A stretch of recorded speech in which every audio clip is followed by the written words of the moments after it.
Yo, what's going on everyone? This is a Money Game Gamersaloon, and as you can see, the NBA Live 16 trailer has been released, and honestly it looks pretty good.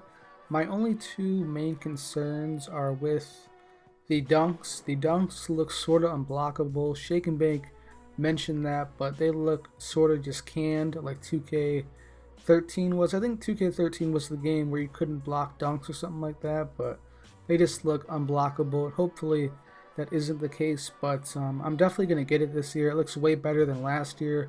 The player models look way better, but they still look sort of awkward. Like LeBron, for instance, if you guys seen him in the trailer early on, he looks sort of skinny compared to his real life counterpart, and I think 2K does a better job of capturing the player models. I think their big two-word secret is going to be body scans. That'll be crazy considering people like Giannis who have like a crazy wingspan, and I know they mentioned for 2K15 that wingspan would be in the game, but it still seems like wingspan doesn't play a role at all on defense. It seems like anyone can go up over a center, so hopefully we get to see some changes of that. But now it's 2K's move, and hopefully they come with some hot fire, because live looks pretty good. It's not like to 2K's level yet, but it's getting better and better each year.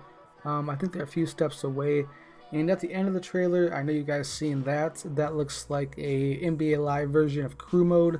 Hopefully they bring back Adidas Live Run as well. That was pretty fun, and if you guys don't know what that is, basically it's 3-on-3 with NBA players themselves, and basically it's a crew with you and your friends, and you pick the NBA player you want to play with. I remember NBA Live 10 with Dwight Howard on it.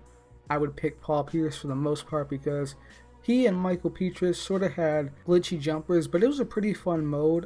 I'd spend a couple hours on it, and team up on live was always great. Probably my funnest mode live wise that I've ever played. 1v1 ranked wasn't too bad. The servers for live are obviously way better than 2K's are.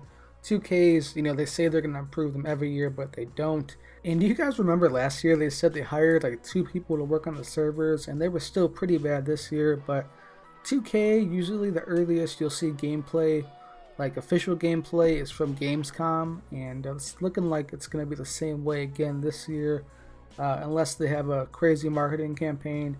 Usually anything really doesn't start until August, and I expect it to start late July, if anything, at least like a trailer or something new, or maybe they'll do the interviews with the devs, like 5 episodes of those. But if you've been paying attention to the gameplay, you'd be seeing that CJ Miles just went off. Like, he has one of the easiest jumpers in the game now. It's sort of really glitchy because he tweeted at, I don't think he tweeted at anyone actually. I think he said just who's going to change my jumper in 2K, because if you guys remember, his jumper before now was just horrendously slow, and it was sort of untimable, but now it's really nice, and the Pacers are definitely a usable team. And I mean, he's sort of like the Orlando Johnson of last year's team. If you used the Pacers last year, you would know that Paul George was probably a top 5 player in the game, and that Orlando Johnson had one of the easiest forms in the game as well. He also had a high 3-point rating, so a lot of people use the Pacers. And also, Lance Stevenson, speaking of the Pacers, got traded to the Clippers yesterday, and that's going to be a pretty good move. I still think the Clippers are going to get Pierce, so definitely be on the lookout for the Clippers in 2K16. They're not used as much as they were last year due to the Standing Lobs not being as glitchy, but 2K16, they could be the best team in the game, so we'll see. But this game is coming to a close. Going to end this guy right here. But tomorrow I'll be showing my game versus Andre 2K. I played a My Team game versus him, and you guys will get to see how I did with a pretty good opponent playing against him. So definitely be on the lookout for that. But with that, I'm out. Peace.